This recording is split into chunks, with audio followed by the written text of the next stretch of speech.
بسم اللہ الرحمن الرحیم۔ السلام علیکم ناظرین، بعض عورتیں اور مرد ایسے بھی ہوتے ہیں جو شادی کے بعد پچھلے راستے سے ہم بستری کرنے کا شوق رکھتے ہیں، لیکن ایسا کرنا حرام اور ناجائز ہے۔ اس کے بہت سارے نقصانات بھی ہوتے ہیں۔ جہاں اس کے بہت سارے نقصانات ہوتے ہیں لیکن وہاں اس عمل کے کچھ فائدے بھی ہوتے ہیں، جس کو آج کی اس ویڈیو میں آپ کے ساتھ شیئر کریں گے۔ دوستو، اس سے پہلے اگر میرے چینل کو سبسکرائب نہیں کیا تو پلیز سبسکرائب کر دیں، شکریہ۔ نمبر 1، عورت کا موٹی ہو جانا۔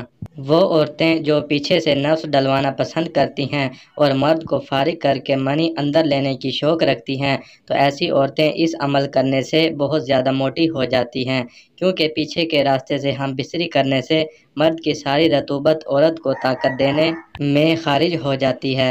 عورت کی چھاتی اور ہپس سائز میں بڑھنا شروع ہو جاتے ہیں اور عورت موٹی ہو جاتی ہے۔ نمبر 2، عورت کی چھاتی کا بڑھنا۔ وہ عورتیں جو پیچھے والے سوراخ سے نفس ڈلوانا پسند کرتی ہیں اور مرد کو فارغ کر کے منی اندر لینے کا شوق رکھتی ہیں، تو ایسی عورتوں کی چھاتی نرم و ملائم ہو جاتی ہے اور سائز میں بھی بڑھ جاتی ہے۔ چھاتی ڈھیلی، کالی اور لٹک جاتی ہے اور چھاتی کے نپلز سائز میں بڑے اور کالے بھی ہو جاتے ہیں۔ نمبر 3، عورت کا مطمئن ہونا۔